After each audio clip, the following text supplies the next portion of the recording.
Might help Um, if I unmuted us as well. So welcome to the Geek Trades oh, podcast. your podcast for all things geeky, the second time. I'm I'm Greg Carlo. Dopatorius. Hey, There we go. we'll get it right Covered. in the future. We'll get it right in the future. Um, and you're joining us for episode 61, To Infinity and Beyond. Indeed. Hmm. Yeah, So, we were silently talking about the fact that we didn't use this pun before, and mm, we're getting our old non-punnage. exactly. We're stepping up our pun game, adding a pun to the title, and having a lovely drink. So, Doe, what are you drinking tonight? Tonight it's just simple monkey shoulder on the rocks. Anything that has a name is no longer simple, Doe. So tell us, how do you make a monkey's shoulder? You go to Scotland, you go to a particularly brewing or distillery. There we go, and you wait several years after putting wheat to distill in a barrel. It's great. Okay, so it's actually the name of the. Yes, it's the name of the brand. It sounded like a cocktail name. Okay. No. It's just Monkey Shoulder brand, sort of thing there. Of interest, just speaking of drinks and stuff, did you know that all tequilas are mezcals? I did not, but I don't know what a mezcal is. A mezcal is a distilled drink from the agave plant and has to be from Mexico, otherwise it's not tequila. That's the other thing I learned today. I mean, that makes sense, I guess. Over the week, but yeah. It's not tequila if it's not from the sparkling region of exactly of Mexico. What about you, Greg? What do you have? So I'm more on the Russian side of the world because I'm drinking a Barkunsky vodka with grapefruit soda water. Oh my. But soda water, Greg. Why soda water? Delicious. Because it works well with grapefruit. I wanted the grapefruit flavor with my vodka, okay? And I didn't have grapefruit juice. So I found grapefruit soda water, and that was an acceptable substitute. Makes me sad, Greg. Makes me sad, but it's fine. You can enjoy it. It's Barkunsky vodka. It's not exactly the most subtle of alcohols. Could be worse. I mean, yeah, thinking about all the vodkas we had in university stages. My word. Just no. Okay. Well, cheers anyways. Cheers. My Etsy purchase has not gone through. Right. So today, if you didn't figure it out from our start, we're talking about Infinity, the miniature game. Indeed. And all that entails. And it's fortuitous because there is an upcoming Infinity Beginners doubles tournament in 2 weeks' time. So more on that later. Greg's missing my D&D campaign for it. It was planned before your D&D campaign was planned on that day. Was it really? Because my D&D is always every other week, Greg. It keeps changing. It's never changed off of that fortnight. That cycle. Okay, fair enough. Because the gardener comes on the other weeks, and that doesn't. Okay, fair enough. I stand corrected. You should have just spoken to the Infinity organizing community and got them to whatever. Like honestly, the age-old secret as you get older as a role player, I think, is just no, you're never gonna get all the party always. In fact, you're almost never gonna get all the party. So just roll with it. That's how life works, and literally, you roll with it. Yeah, exactly. Okay, so let's head on over to a wild news headline appears, shall we? Indeed. And for those who will remember our journey, we just left the city and we're heading along the path to the mysterious mountain on the horizon. And because of copyright laws, it's not Mount Moon. It is in fact Mount That's No Moon. Oh my. So it's a massive construct, this fake mountain with little pipes and stuff coming out. If I hold an ancient dagger up to it, does it reveal new things? It actually shows you the entrance to Mount That's No Moon. The good thing you brought that ancestral dagger that you found at some stage and never mentioned. Why would and it conveniently lines up exactly where you're standing in the path. You can find the entrance. Hooray! So as you get to the door of Mount That's No Moon and use the dagger you insert the dagger like a key and this door goes and rolls aside. And standing right in front of you is a giant Lego man, because your first headline is Lego reveals its biggest ever Marvel set, the Daily Bugle. Daily Bugle, yeah. It looks cool. It's got like 16 minifigures or something stupid within it as well. 25 minifigures. Geez, quite an amount. And it's 82 centimeters tall in total once you build it. Wow, that's like it's a massive set. Like that's I don't know if that's taller than the Saturn V, but that's pretty big, and like it's wide and deep as well. I think it's going to be like Millennium Falcon price, if not more. Yeah, it's certainly the biggest ever set they've made for Marvel. So it's setting standards. Spider-Man's lucky, I guess. Yeah, it'll be interesting to see, because I mean, like they've been building up. Because I mean, the last biggest set they made was the Colosseum. It's got like a crap ton of pieces in there, but that's such an amazing set. Oh, okay. It's a really, really good looking set. I watched I watched a video of someone building it because yes, that's just very soothing. Yeah, well, when a Lego set that's expensive, that's kind of the only way you can do it. Pretty much, unfortunately, because I mean that Colosseum set is like $6,000, I think. So it's not the Millennium Falcon's, I think, $13,000. But that's because it's got Star Wars power on it. So I can only imagine that the Marvel sets also have like a horrible markup to be like, we've got it branded, and it's all the minifigures that are going to be like selling for bajillions in the future. So, and I mean, who are we kidding? It's Lego, so it's automatically expensive. I mean, as a relative, like, I don't know. To me, like as I've gotten older, Lego's become more and more like, oh, it's actually not that bad. But I think that's just the Warhammer player in me speaking and being like, this much plastic, that's a bargain. Fair enough. Yeah, it's like, oh, I get a whole set, and I don't even have to paint it. What? No, yeah, like. I think there's a lot of really cool Lego sets that have been released in the last little while, and they're doing like lots of interesting sets at the moment as well, of inspired by creators around the world, kind of thing. So I don't know if you've seen the Birds of Paradise like plant set. No, I have not. Yeah, so it's literally like they put a Lego set together that looks like the Birds of Paradise plant. That's cute. Yeah, I've grabbed like the bonsai tree, which is quite cool as well. And they've got like a rose and a whole bunch of other flowers, and then the latest one's that Birds of Paradise, which looks really cool. I'm waiting for it to come out locally. We'll see. Go in the entranceway. Yeah, I think one of the smartest things Lego ever did was when they launched that like creators website where you could submit creators to them, and then they'd be like, yeah, this is a cool set, we'll make it. Like, yeah, I mean, we've seen all the things. I mean, like there was the original like Friends set, there's a new Friends set that's coming out from there, there's like the Steamboat Willie one, there's just all that Lego boat one. I've purchased a few too many already, but it's interesting because I mean, like some of the older ones are quite rare, but the newer stuff's more available. I mean, there's the Yellow Brick Store, which like they bring in like pretty much everything. So yeah, all of the Legos. So how are you beating the giant Lego? I'm going to show him my impressive Lego like collection and be like, and then I built this one, and then I built this one, and I'm looking forward to this one, and it's the chosen one. And he like just rotates aside. Oh, sorry, click, and he rotates aside so that you can just enter into that Snow Moon Mountain. Yeah. So on your way in, like you'll all, of course, remember that Snow Moon Mountain having multiple levels, all of which you're constantly attacked all the time, and it's always the same confusion. thing. No confusion.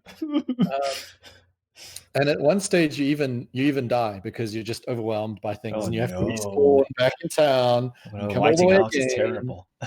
But as you're sort of reminiscing over the fact that you've died, your next news headline comes up, because that's Life After Dungeon creators hope to let you play as your dead RPG characters soon. Okay. So dare? So it's a new like role-playing rule set called Life After Dungeon, right? And the goal of the rule set is it creates this sort of like almost like an afterlife for any character from any setting and any system, that when they die, it could even be like die like in the middle of an adventure, or die end of an adventure once they've retired and they're old man and they die. So whenever any character dies, they can go into this life after dungeon setting, and then it's like smorgasbords, all the settings together, because they all go to the same afterlife. Okay. This is I'm just horribly imagining that like there's a horrible like The Good Place twist behind this all.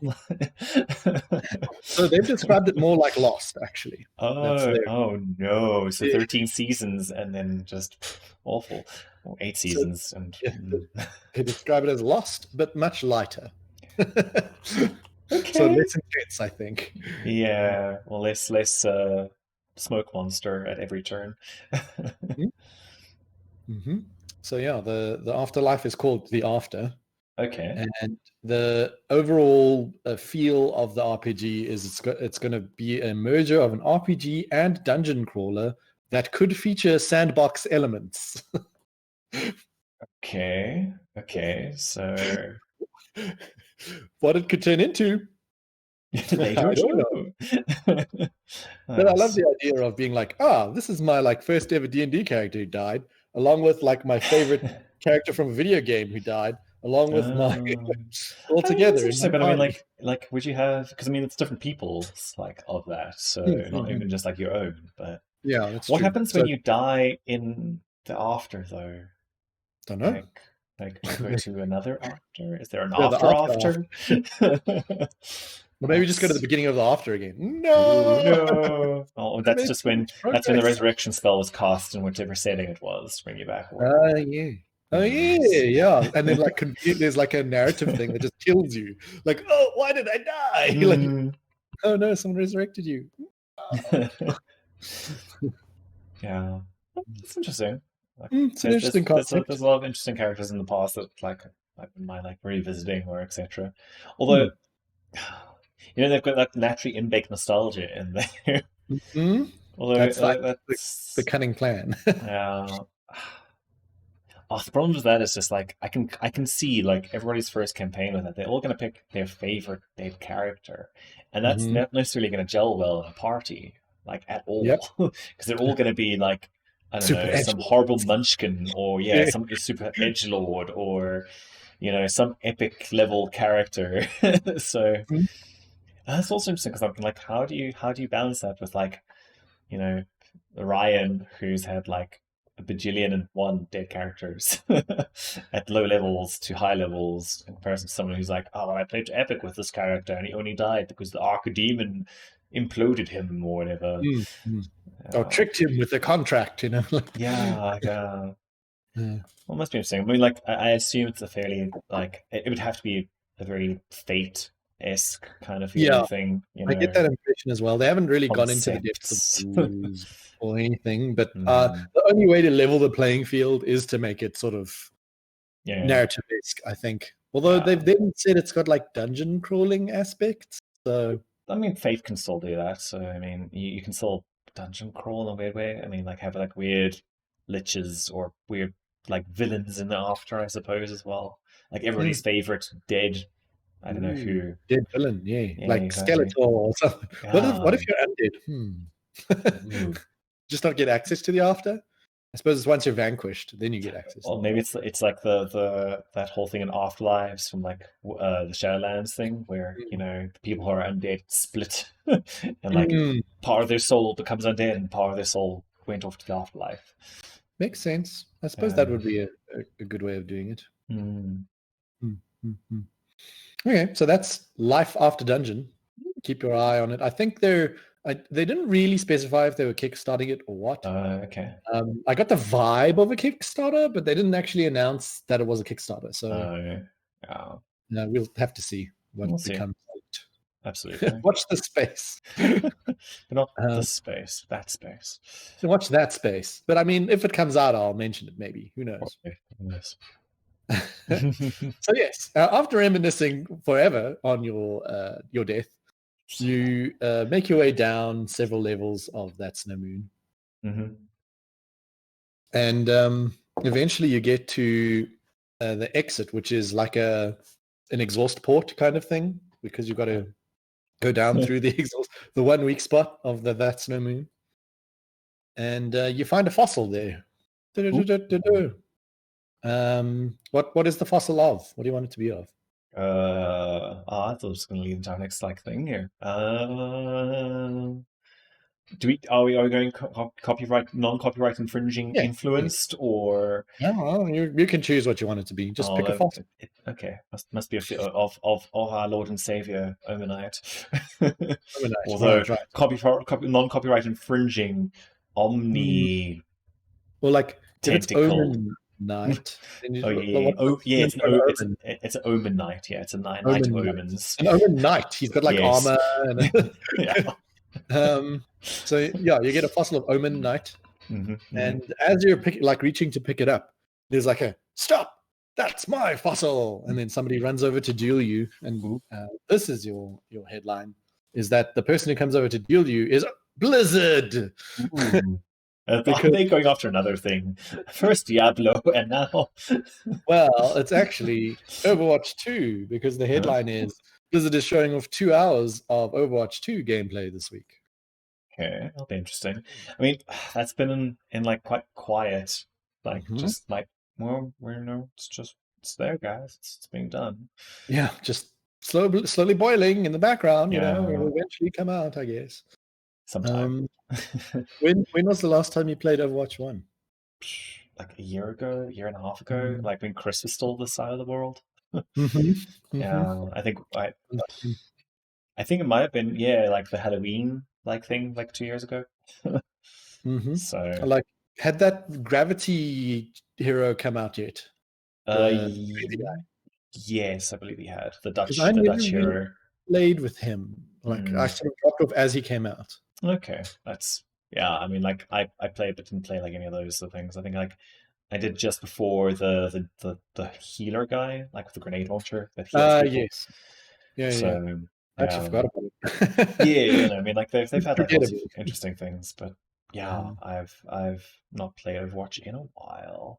I mean, I think that's mainly I can't solo play games like that. I need friends who play it, and only one friend played it, so it's one of those things of well, okay. Yeah. Queuing with randos is a lot less fun. Yeah, I got enough that during I was in the beta for Overwatch, so more than enough random queuing with people at that stage. But so in the stream this week, they have promised us a first look at player versus player changes. Okay. Because I mean, it's all the characters from their first game are in the second game, so supposedly. Yeah. And interviews with Aaron Keller, who's replaced Jeff Kaplan, and Geoff Goodman, the art director. Yes. That's the hero designer. Sorry, lead hero designer is Geoff Goodman, and art director is Dion Rogers, who I don't recognize. Yeah, I find it interesting that Kaplan left, thing, and before Overwatch 2 actually released. It's a bit of a weird one. He's been there for ever. It's one of the OG. So it's interesting to see how many other Blizzard people starting new projects and stuff all over the show, because there's a lot of them out there. But I don't know. I'm still looking forward to it. I mean, a team isn't one person, So exactly. You can always see the thing. The guys who started Hearthstone have left forever now, and it's still going fine. World of Warcraft is still different, and I mean, I wouldn't say bad, just content drought at the moment. Currently mutating. It's in its pupa stage currently. Oh, forever now. But yeah, I think it's interesting to see, because I mean, there's a few things at the moment that have kind of been put more in motion, as Activision have kind of been hey, Blizzard, you need to release stuff to kind of your expectations are a bit mer, and Call of Duty is not coming out this year, so you better do something. So I mean, there's also been rumors. There's Diablo Immortals going into its alpha at the moment. Diablo 4, apparently some of the files have started showing up on the PS4 network, so it implies that there's going to be some testing and stuff on the infrastructure there. So yeah, I think Blizzard's kind of getting on with things again, which it's good to see. There's been quite a drought of Blizzard content in the last bit, but outside of Hearthstone. And that's just because, that's been planned like several years in the future with expansions and stuff. So quick, release another Hearthstone expansion. People are getting restless. Yeah. If you think about it, I mean, like, because like, I suppose Diablo 3's had like the seasons still going, but I don't know. I think who still plays Diablo 3? A few people actually. Like it's been surprising. I've seen a few people, a few of my friends on my list, like actually like trying to get up in like the current season and stuff. So it does happen. And then I don't know. Like so as I say, like Overwatch has been not had much in the last while as well. World of Warcraft has been stuck on patch 9.0 for too Isn't long. It what do they call it? The longest It is though. It's the longest base. Yeah. It's taking forever to get up to like 9.1. So but I mean like that's like now imminent because I think like the last Mythic like season was just done. Okay. But yeah, and then what other things like Diablo 2 redone, like that's around the corner ish, who knows when. So yeah, we'll have to see. I'm looking forward to it, but again, it's another game where I will need other people to play with. Otherwise, I'm just going to be like, this is not going to happen. That's exactly it. Diablo 2, like that was my exact thought when it was announced. Was I loved playing Diablo 2, but I wouldn't just replay it by myself again if I were to replay the whole game. Because so for me, I missed out on Diablo 2. Like that entire like thing, I just missed entirely during high school. Don't know why. It's just one of those games that I was just like, that's cool. I'm gonna do Need for Speed. Ooh. Yeah. So I'm looking forward to it to just be like, I played Diablo 3. There's like all these like, there's all the story beats and stuff. I'm like, oh, if you say so, okay. So at least understanding that I'm getting a chance to play. I don't think like anyone's got the time at the moment to do like 4 Mephisto runs in an evening sort of like thing, but who knows. I think I'll definitely play through it and then like hopefully like there'll be some people playing it. At least I know at least 2 friends will be playing it, so yeah. I mean, I'll probably get it. Don't get me wrong. Yeah.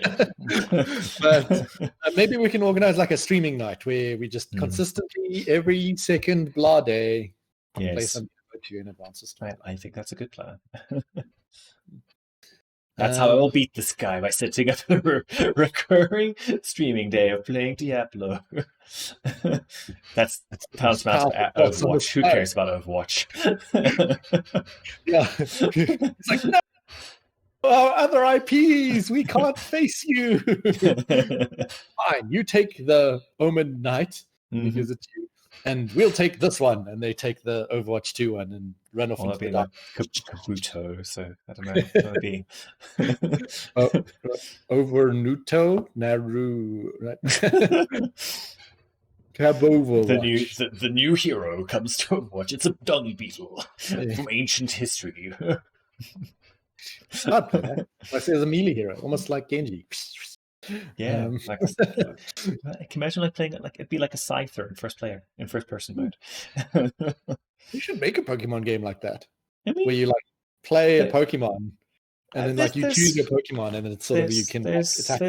There's Pokken Tournament, which is kind of like Tekken but with Pokemon. I was thinking it's quite fun actually. More like Overwatch, where you run around an arena, kind of, and have to do objectives and things.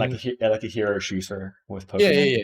Except you pick your Pokemon at the beginning, and you've got all 95 million, however many there are now. They could never do that, dude.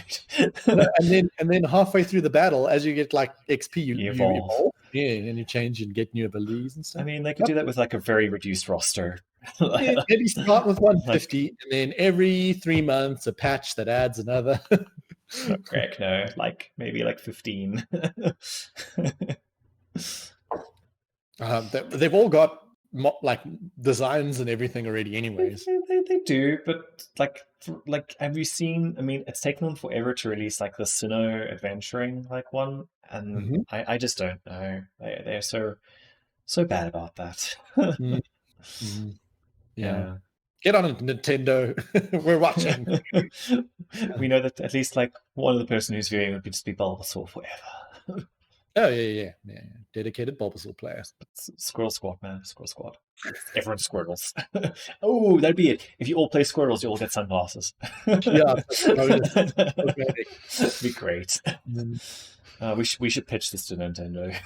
Yeah, I mean, it's a brilliant idea. Nintendo, why are you not working on this already? Or release it only on Switch, and then only half of us could play. I mean, the new Switch is coming out like second part of this year. Hopefully, maybe. I mean, I'm saving for it already, so better be. Is it going to be backwards compatible? Probably. I mean, most Nintendo things have been, and I doubt they'd remove the cartridge system. So makes sense. Okay, well, that brings us to the end of our headlines for today. You've escaped that Snow Moon Mountain and got yourself a new fossil. Woo! So, now to find a machine that can revive it. I hope those exist in this non-IP infringing universe. I'm sure someone somewhere might have some knowledge on the matter. But it'll probably only be further down the line in a different city. It's true.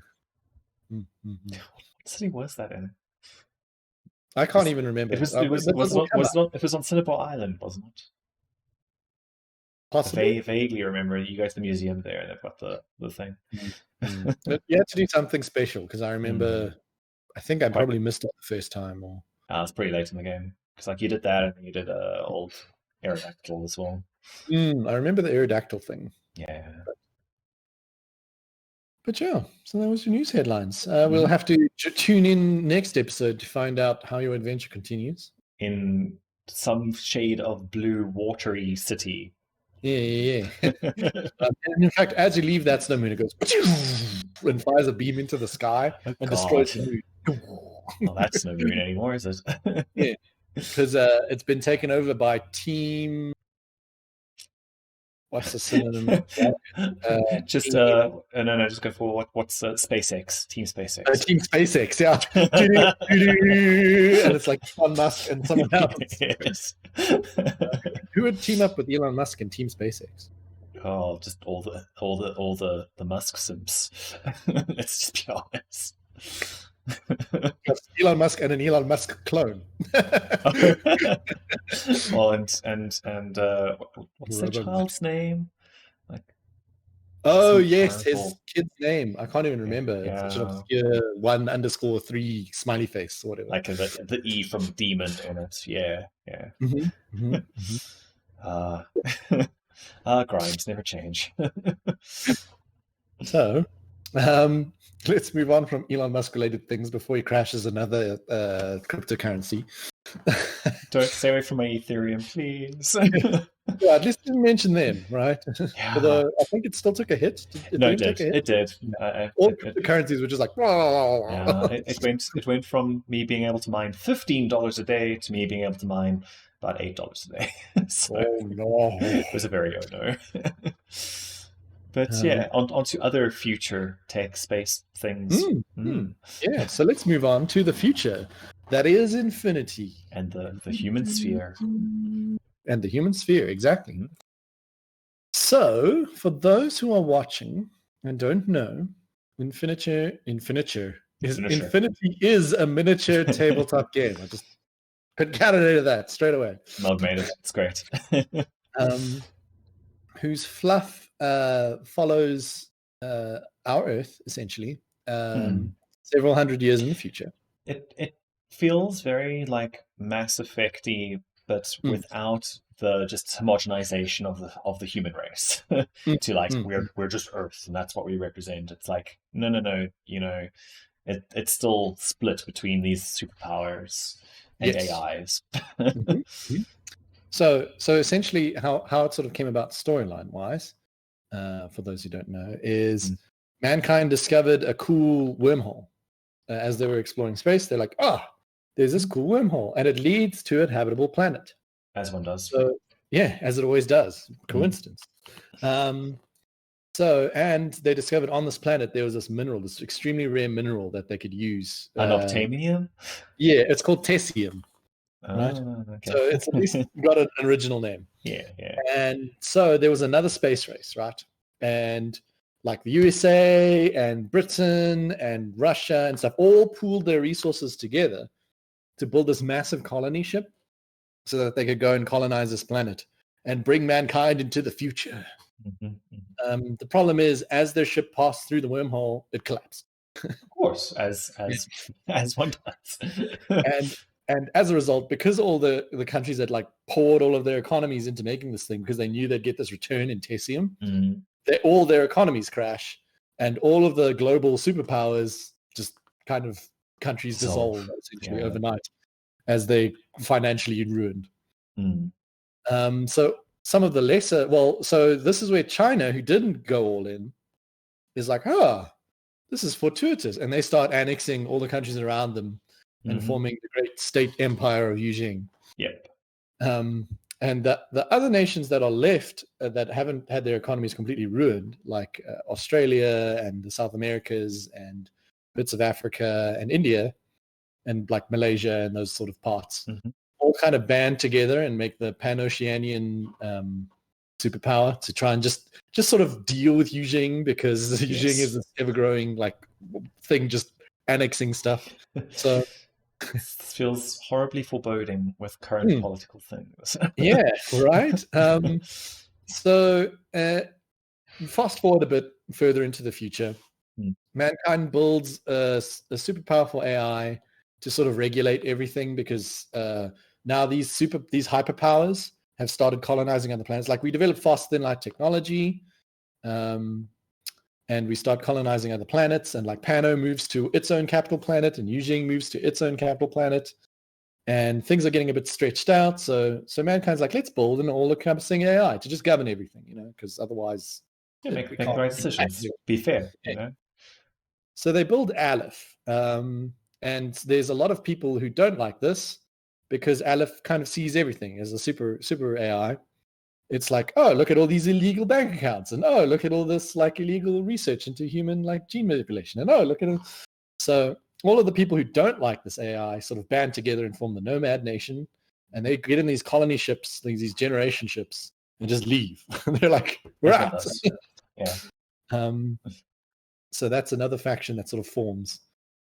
And they still get recognized as a sort of sovereign nation, because they still get used as like money laundering and stuff for all the hyperpowers, because it's the only place Aleph doesn't see. Yes. So the hyperpowers secretly endorse it, but at the same time are like, no, they're bad.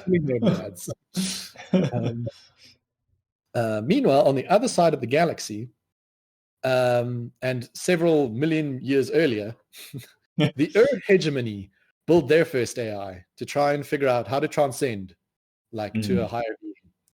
And they build the supercomputer, and the first thing the supercomputer does is it transcends to a higher being and leaves them behind. Oh, of course. And they're like, what? Oh, damn it.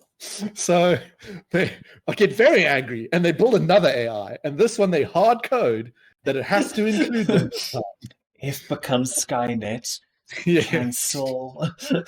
Include us. Yes. It's sort of like, it starts to sort of maybe half a scene, and then it's like, wait, I can't.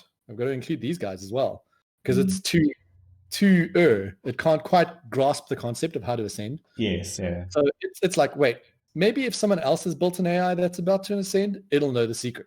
So it just starts annexing other races who've built AIs and slowly just incorporating them into itself, so that it can slowly just build and build and build. And the hegemony kind of just gets sidelined by this now steamrolling AI that's just like slowly conquering the galaxy. It's almost like it's combining things, Greg. Yes, it becomes the combined army, which it uses to annex other races and bring like enlightenment to them, and better lives and whatnot. And it eventually hears about Aleph and stuff, so that like to it, humankind is just like sub-project 36B, yes. Like 36 million B. Like, to you, it was this. To it was Tuesday. Exactly. So there's a small little tendril of the EI, it's called, like coming out towards humankind, and humankind is like panicking because they're like, oh god, alien intelligence is trying to like absorb us into, because the humans are actually terrified of them, because they're at the stage where they've developed cubes, which are essentially they have your personality stored in them. It's very Altered Carbon.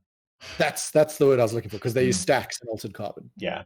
Same thing as stacks. So if you die, you can just get your cube removed and implanted in someone else, and you'll be fine. You're essentially immortal. Cubes, on the other hand, are very expensive, so not everyone gets to do it. But unless you're an agent of Aleph. Yeah, well, agents of Aleph by default. All of the hyperpowers as well, generally by default, because you're like sort of an upper class citizen. But like the people of Ariadne. So now this hyperpowers eventually rediscover this lost planet of Ariadne that got colonized by the now backwards Americans, Scottish, and Russians, and French, who are now really technologically down on the scale and don't have cubes or anything. But the reason that just means they can't get hacked, Greg. Exactly. And in fact, the reason why people with cubes are so terrified of the EI is because they can just overwrite your cube with its personality. So most factions, when fighting against the EI, are terrified because it just, if it looks at you funny, you just become a zombie slave to the EI. Understandable. But Ariadnans are like, huh? What? I'm gonna stab it now. Yeah. Okay. Freedom. So this is where the Infinity game sort of comes in, is that there's all these hyperpowers and other players in this game, but none of them wants to admit they're fighting. He didn't mention the origins of Haq Islam. Okay. So Haq Islam as well is all the Islamic countries, and their that sort of area of the world goes off and gets their own planet. And in fact, they're instrumental in discovering silk, which is what is used for hyperspace travel. Essentially, think of it like spice from Dune.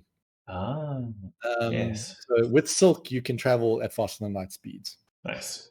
Because they've got these really good genetic, or like the best doctors in the worlds now come from Islam. Fair, yeah. And all the while, there's also the O12 organization, which is sort of the space government. Because Aleph is there sort of like monitoring everything, but then it's like the bureaucratic branches is the O12, right? So you get like the space police, which are Star Marder, and like just the O12 regular beat cops and stuff. Yeah. So they're pretty cool as well.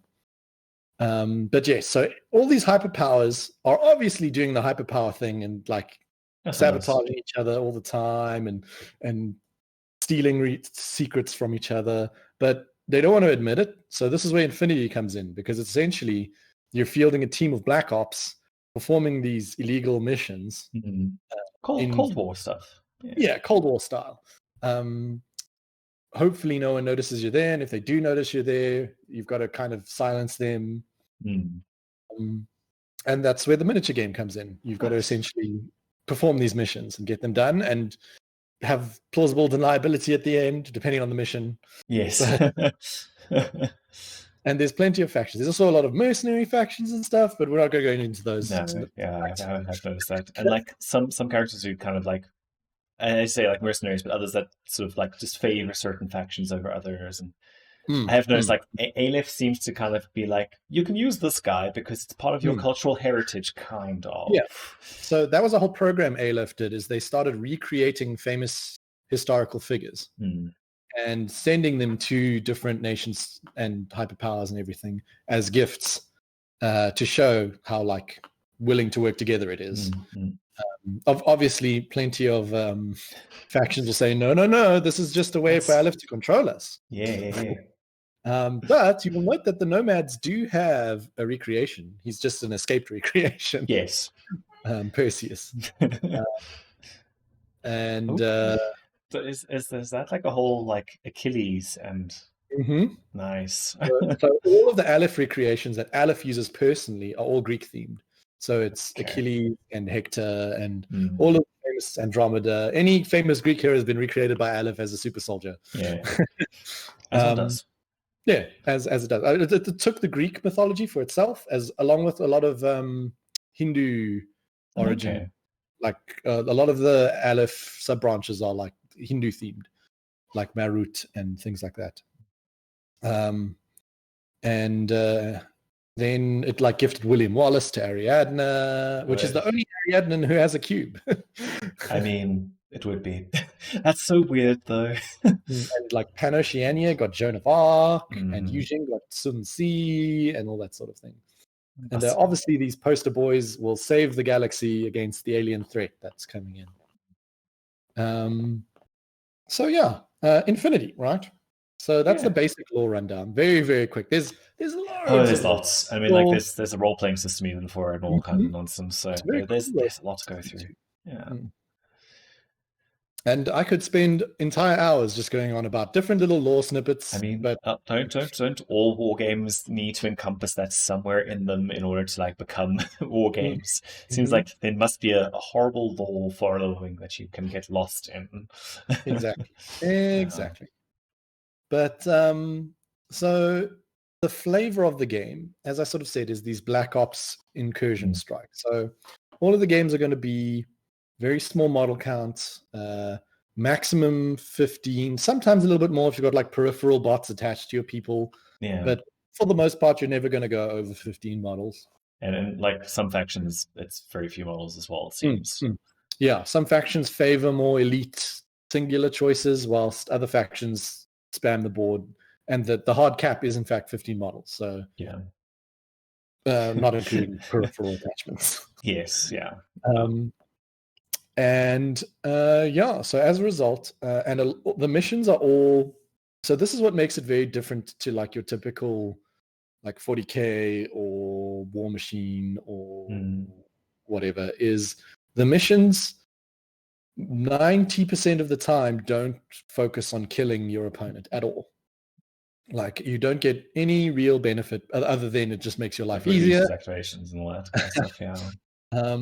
But the missions are all like, go to the middle of the board and steal this thing, and by the end of the game you must be holding it, kind of thing, like capture the flag almost, or go to the middle of the board and hack this terminal, and then once you've hacked this terminal, in your opponent's deployment zone there's like 3 different data centers, and one of them has an AI in it that you've got to destroy. So like it's all very, very thematic of these Black Ops going on, and you can play an entire mission without killing any of your opponent's models and still win. Which to me is far more entertaining than I'm just going to show up and shoot you until you stop moving kind of game. And I mean, like, I feel in a big way, a lot of the war games have moved away from that because they've realized that, you know, it scratches the itch of a certain player, but as soon as anyone who's bringing a little bit older a faction, or someone who has been updated a bit, or, you know, is playing a faction that's not known for being like all guns blazing sort of thing. Like it's like why am I trying to kill everyone when I'm known as the like sort of like cyber ninjas that no one sees in the dark sort of like thing. So it feels like I don't know how it is with some of the other systems, but definitely the Games Workshop systems have kind of adapted to that. They're moving in that direction. I don't think they're quite there yet for me. No, well, I think it's just the scale makes it very difficult to not be, and they're because of the scale and everything with that, like these big armies and sort of thing. The Clash, it's very, very hammer and like but to me, Infinity feels a bit more scalpel like. You know, you're kind of like choosing and picking, and then within there, the rule system seems also to kind of more complement that because there's more intricacies to it and more interactions and sort of things in there. And on the rule system, actually, this is an important point that I want to bring up, is that's the one thing that held me back from Infinity for so long, is it seems like an overly complicated rule system, especially at first glance. You're like, oh, there's a lot of like sub rules and rules to rules. Their second edition felt awful for that. Like basically going into and being like, oh, what the hell does this +3 mean? And what's this -1? And what's this and what's that? It seems like they've cleaned that up quite a bit in the new edition. So they've trimmed it down a lot in the new edition. But I'll also mention that, so I started playing in N3, which was the edition before this one. And a lot of that complexity and confusing complexity is sort of perceived but not true. That makes any sense. Like after you've played 2 to 3 games, it's just, Oh, well, obviously, like if this is exactly how it goes, kind of thing. Well, as soon as it moves models around the board, it's a lot more intuitive as to what's going on. And N4, which is the current rule set, has simplified that also. They've distilled that down to like because a lot of the previous in N3, the issue was a lot of the rules granted other rules. So there's like nested rules. Yeah. So like if you had martial arts, you also gained stealth and you also gained courage, kind of example. Yeah, I mean, like I can think of like kind of like similar examples from like 40K as the easiest one of there, where it used to be like, okay, well, if you've got this rule, then you've also got this and this. And like an experienced player will just know that, and everyone who's starting will just be like, what? Yeah. I thought you already had that. So that's exactly what they did. In N4, they literally just every single rule, and if a model has the rule, it has the rule. So there's no nested rules anymore. Its profile is its profile. And to me, one of the things, and you'll sort of like be able to like confirm that sort of like thing about it, Infinity always felt like there might have been too many army specific things where it's like, well, this army has this one keyword and it completely works differently to any other keyword in the game. And that makes it very difficult to like, okay, well, I need to know, because if I encounter that army, I need to know that they've got this thing. Is that still a thing, or is it more like, okay, well, this thing kind of works similar to another ability that another army might have? So they have distilled it down quite a bit in that they've simplified things away from weird names and down to actual mechanics. So like, for example, in N3, there used to be an ability called iCall, right? Which in the lore was perfect because iCall was this like special technique you could use to be good at martial arts kind of thing. But now anyone who used to have iCall now just has CC attack -3. So you know immediately, if I CC attack this person, I'm getting -3 on my roll. Yeah. So it kind of immediately distills itself as opposed to what the heck is iCall? Yeah, exactly. I always found that's like a weird one with there, because you want things to be fluffy, because that kind of like that's what draws a certain type of player, and I think that's the kind of player that most war games and stuff want, because they stick around whether their rules are good or bad. But at the same time, ease a reference of being like, okay, well, what does this actually mean? And you can write in a unit entry like, oh, well, they've got iCall, and then just in the thing, well, they've got this -3 sort of like thing. And so they've refined the rule set, and they also released it's like a newbie rule set, which is quite interesting. Well, Code 1, where they literally took any of the complicated rules and just stripped them out and just made it like the very basic rules of the system. So you play a game of Code 1, you can learn the basic flow of the game, and then the second you just add the complexity on, it becomes an actual Infinity game. Yeah. So you brought up an interesting thing there, the flow of the game, which Infinity is not like other games. Well, it's different in that you generate order pools based off the models you brought. And the models you brought can be regular or irregular. So essentially, a regular order is generated by most models, and an irregular order is for someone who's generally not in your command system or structure, like a mercenary or something. So it's much harder to get them to contribute as a team to the rest of your army, essentially.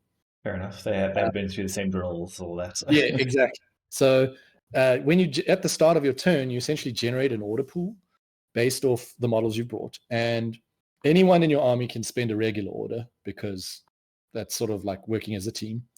But your regular troops can't spend your mercenaries' irregular order because obviously he's doing his own thing. The only way you can do that is you get like command tokens, which help you manipulate the battlefield. They're kind of like command points, but they don't regenerate. And they do several things in the game. And you only start with 4, always. Unless you can bring special lieutenants and stuff, which is its own mechanic, give you extra. But those command tokens can like turn irregular orders to regular orders so that you can have more control. But that's literally your lieutenant shouting, "Hey, you! Go do that thing!" But there's other more useful uses for it, like you can deduct your opponent's orders at the start of the game if they're going first as a first turn advantage mitigation technique. So very, very command pointy. Yeah. And you could also like put starting your guy in suppressive fire as well, because he's going to come attacking down this corridor or whatever. Yeah. So I mean, like that leads into the other sort of thing that makes the flow of Infinity very different. Is just AROs. Yes. So it's a very reactive game, and that's I think one of my favorite things about it is you at no stage in an Infinity game do you feel like, it's his turn. I'm just gonna like watch and think about my next move. I've got the next 30 minutes to think about what I'm doing next. Yeah.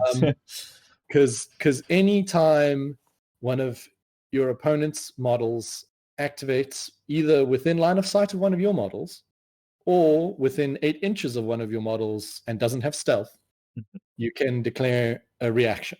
So you can shoot at them, you can dodge out the way, you can hack them if you're a hacker, you can use like illegal faraway technology to melt their brains. Lovely. So there's plenty of stuff you can do in reaction.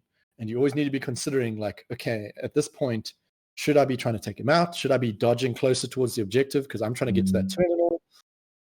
And it makes a very different game because you're constantly playing in your opponent's turn as well as in your turn. Vice versa, when you're playing, you actually have to be thinking about what your opponent's thinking about. Because if you move your guy and give him a free dodge, he gets into base contact with the objective, it's like, oh no, what have I done? By activating this guy, I've allowed him to react and win the game or whatever. Yeah. So it's a constantly engaging game, and that makes it far more entertaining for me. And in fact, it ruined me almost for other war games because I'm constantly wanting to react in my opponent's turn, and I can't. And it's like an interesting one there because I mean, you think games going back to like 40k games, which is like probably the most popular. It is very like the only time that you really interact with your opponent in their turn is if there's a close combat sort of thing. And if you're playing a specific army, that might not even happen. You think like a Tau or whatever. It's just like, well, I move my stuff, I shoot my stuff. And that's basically it. And during your turn, you move your stuff, you shoot your stuff, you charge me, I cry, and we continue. And even like the fantasy and sort of stuff there, it's also very similar where it's just like, okay, well, maybe it's some interactions here. And even then the interactions were very much just, well, you do all of your stuff and then I do my little stuff. And that's exactly. So yeah, there's a level of tactical depth that I enjoy. And also the fact that you can activate a unit multiple times. Yes. Also makes for a very different game from like a 40k where it's like, okay, I move unit A here, I shoot, they're done for this turn. Yeah. I'm going to move to unit B. But instead, a turn is less, everyone is moving simultaneously, and more your lieutenant is giving someone orders. So that's your order pool. So essentially, he's like, sniper on the roof, take out that guy down there, and then move down the building, and then move to the other building over there so that you can watch the next alleyway. Now, a giant robot suit march down that alleyway and take out his sniper. Yes, So you can just keep spending. You can spend all of your orders on one guy the whole turn. That sometimes works. Not often will it work, unless he's like a murder machine. It's Achilles. Oh, yeah, no. Achilles is a good example of that work. But even then, it's risky because often Achilles is your like lieutenant, and if your lieutenant dies, you are very sad. Because the game has a system called loss of lieutenant, where all of your orders become irregular. So everyone just does their own thing. When your lieutenant dies, everyone's like, we've got no orders. I guess I'll just shoot this guy. Pow. And then the other guy on the other side of the wall is like, I guess I'll just dodge. Like, so killing someone's lieutenant is actually a very tactical play. If you can figure out, because it's hidden information, which is also something that the game has that not a lot of war games use, is hidden information. Like in 40k, you always know what your opponent's brought, right? It's weird within there because I mean, like, there's some hidden information, but it's very like gene stealer cults or a specific thing in Age of Sigmar or whatever. But as you say, like it's like I can tell that's your warlord beforehand. I know all the stuff that's there, etc. Yeah, every single one of the warlord traits, even gene stealer cults, is you see his list beforehand, and he tells you these guys are on a deep strike. And these guys are blips that become revealed after the first turn. But in Infinity, you can go the entire game without revealing like half of your pieces because they're in like stealth or camo or hidden deployment or impersonation and you can like using that techniques you can maneuver around. Like obviously certain factions favor it over others.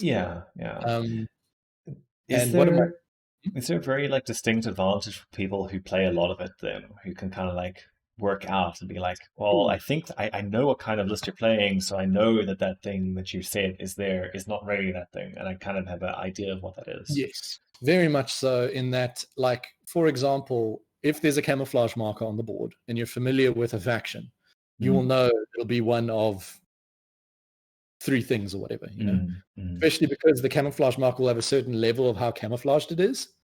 So if it's like a mimetism 3, you'll know, okay, it's either an A or a B. And if it's a mimetism 6, you'll know, there's only one mimetism 6 in the whole army. It has to be that.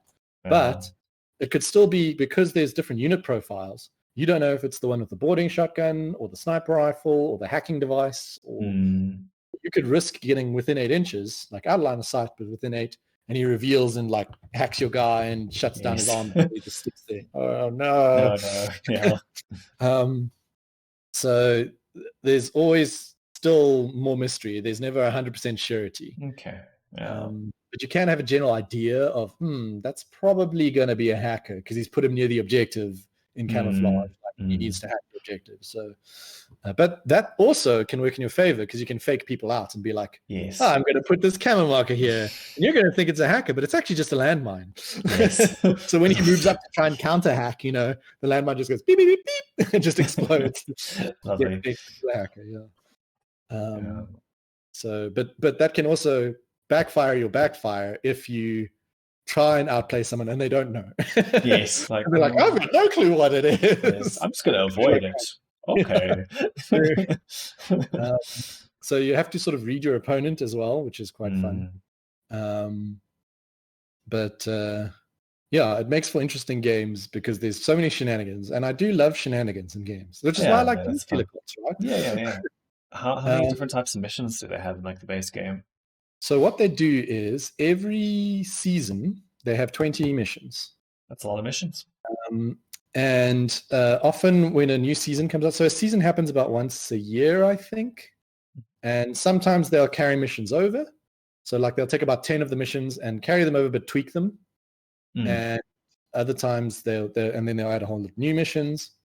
And also every season they add like a special rule. So for example, this time it was decompression zones because they're like doing this whole space police thing with Star Armada. And so there's these weird space zero gravity zones that you place on the board at the beginning of the mission, which normally wouldn't be there. And can really mess with your movements and stuff because obviously if you don't have zero-G training, when you go into them, you're like, whoa, and it's harder to shoot. But if you're like Star Armada, who have training in zero-G, like, it's Ender's Game, it's fine. they get to the zero-G zone and they move faster in the zone because they're like, haha, my training, it pays off. Okay. And like in a previous season, it was all about your like journalists documenting their war crimes. So if you catch their war crimes on camera by the end of the game, you get extra points, kind of thing. So you had to try and keep your journalist alive and like not make him die. And now you just throw him away because it's 3 points. Like you're useless to me. Yeah, he's in irregular order for 3 points. Like he's good at taking photos, which blinds people sometimes and makes them fail the mission. It's great. Okay, that's hilarious. But yeah, so there's tactical depth. Complex rule system that can be that once you've learned it becomes second nature. But that's kind of true for most war games, to be honest. That's true. There's a lot of times there are like weird interactions because the rule team is originally Spanish. So translation across. I will mention here at this point as well that the rules are 100% free, as well as the army builder is 100% free, which is a massive plus in my books. And it's good too. They've built a really good army builder. And Games Workshop, James, why can't you be like Corvus Beli? But yes, so there's a translation team that translates everything. But now and then there'll be a translation error or something that filters through. They fact it fairly quickly. And now and then there'll be an interaction between like 3 different obscure rules, but I mean that happens in most war games as well. And you're like, oh no, it happens in most games. Let's just think like how bad Magic's like banned and restricted lists get because of just And in Infinity, it's never been bad. It's never been like, oh no, you've got an infinite loop of damage or something. It's always something like, how do we deal with this? It's not quite clear. Does this model have 40 attacks? Yeah, no, it's never that bad. Games. But it'll be something like, do I get to dodge now or do I get to dodge after, kind of thing, because it's unclear. And generally between you and your opponent, you're like, okay, 50-50, it's one or the other. And then you get it clarified later on a forum. But it happens few and far between, but it does happen because of the language barrier. Yeah. I think that's the natural thing. Like, you think about other games like that go into other languages and etc. and board games and such. But yeah, I think like the community seems quite strong and quite quick as well. So strong, quick, and very friendly. Like, I've been playing online for the last 2 years now because of pandemic and stuff. And it's one of the friendliest wargaming communities I've encountered. Nice. Just because everyone is so inclusive and willing to explain everything to you and give you the benefit of a doubt in a game. Like, I think it's interesting within there because like one of the biggest things within it as a war game is just that I intend to do this. Yes. Sort of thing. In comparison to, in other war games where it's been like, well, I've moved here. Okay, well, now to calculate the next distance you have to move, well, that's where your model is, so that's what it is. Instead of like, well, I was trying to do this, so yeah. Like in Infinity, or at least they're called gotcha moments, where it's like, haha, you fell into it. Like, Infinity very rarely has those, and when you do have them, you actually feel bad. Like when you're benefiting from them, you're like, oh man, I feel so bad. Like, sorry man, I didn't mean to do this to you. Like, because it'll be like if someone moves in your hacking range, where you're like often like 99% of the time, your opponent will be like, dude, be careful, you're moving into my hacking range. I disable your armor. Your finger got removed from that model. Clearly, that means, so if it's public information in the game, your opponent will always point it out to you, and will always, 99% of the time, give you the benefit of taking it back, even, and be like, dude, you don't want to come around that corner. My sniper's going to see you, and they'll be, oh yeah, thank you. And then back. And that seems to kind of be built into the game as well, which kind of helps to drive that. So yeah, great community, cheap entry because everything's free and you only need 15 models. Cheap to start. Pewter models. They're actually not expensive, to be honest with you. Like, to buy an army box is about 1,000 rand, and that'll be an entire like full army. Like, you're sorted. Are tags still as horribly expensive as they were? Tags are about 600 rand to buy. Maybe on the 800 rand if it's the like biggest computer in all of the land. Like I think comparing it to like a Dreadnought from 40k, that's still quite like, okay. And is more than half of your army, I'm sure.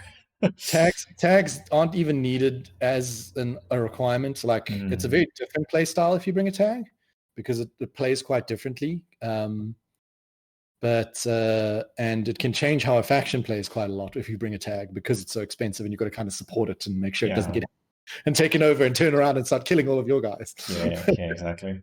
But yeah, so low cost of entry, great, and all of those things. Plenty of local suppliers. Several of the friendly local game stores supply it now, so that's quite cool. It's useful. And we'll bring in any models you ask for. And so one gripe I have with models is Corvus Beli does this thing where they've been releasing sub-factions over the years. And at one stage, they decided to cut back on some of the sub-factions, right? Just productions of models-wise. Yeah. They still release rules for them. And the models were cool as well. I really liked some of those models. And now to get hold of those models, because they no longer produce them, it's impossible. It's kind of makes me sad. I mean, it's kind of how like with the next edition of 40k, where it's just gonna be like, well, best Marine on bike guy sort of like thing in any way, and you can still play it because you've got the legacy rules, but they're heading that way. So I don't think it's an uncommon wargaming thing, unfortunately. Except on the scale of an entire faction, like Squats. But yeah, they put them rules wise at least, and there's no such thing as like legacy rules or anything. It's always here's the whole faction's rules. If you've got the models, you can play them. And their proxy rule is as long as it's an Infinity model, you can play it as any other Infinity model. Nice. So, I mean, my general thing with there is like WYSIWYG's nice and all, but you know, if I say that this thing is this thing, and as long as there's no other thing that's also the same thing that's playing two different parts, cool. Yeah. You know, as long as there's like no confusion, who really cares? And especially in a game where like your units come with multiple loadouts, it's difficult to have a model for each loadout. Yeah, this guy's got a combi rifle and a shotgun and a sniper rifle and a rocket launcher. No. Okay, so I think we should probably start rounding up now. Probably.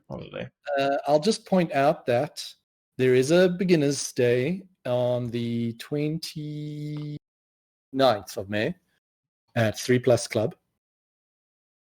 So if anyone's interested, what it is it's a doubles event. So essentially you get paired with an experienced player and you as a new player. So you can be completely new. It's cool.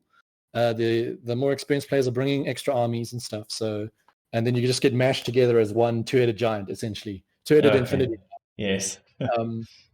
And that's how the games are going to run, so that you can sort of just learn the rules and figure out if Infinity is a game you'd enjoy. Mm-hmm. So if you're interested, check out, you send us a message, an email, or on Facebook or whatever, and we can give you the details. Sure, we'll link this as well on our YouTube channel if you're watching it there. And otherwise on our socials. Yeah, on all of our usual socials. Give us likes and subscribes and all those things. Let us know if you've listened to us on Spotify for the first time, because it's new for us.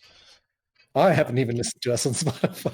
I've listened to one episode on Spotify. Yay, for me. I missed half all of our episodes. Our entire catalog is now available, people. You've got no excuse to not listen anymore. It's true. And one day when we can run a great geek quiz, it'll be important. Yes. Pay attention to the episodes on Spotify. Well, maybe that'll even be a question. What platform is the latest platform? Yes. Well, no. My thing would be, what is the first episode on that was released on Spotify? Well, an easy one, because it's not the first one on the new format. Indeed. Anyways, thanks all for joining. Join us again in 2 weeks' time when we'll pick another new geeky thing. Do let us know on our socials if there's anything in particular that you'd like us to discuss, or if there's anything that you make us aware of, any cool out there things. Like cool Kickstarters or anything. Absolutely. Comes your way. Send us a mail. Send us a WhatsApp. Send us a chat. Instagram us. I'm worried if they have our WhatsApps, Greg. Well, some of them have already, but I mean, yeah, about half of the people listening to this have our WhatsApps. And if you don't, become our friends, and maybe you'll get it one day. One day. Okay. Thanks, everyone. Yeah. Thanks for joining. Cheers. Yo.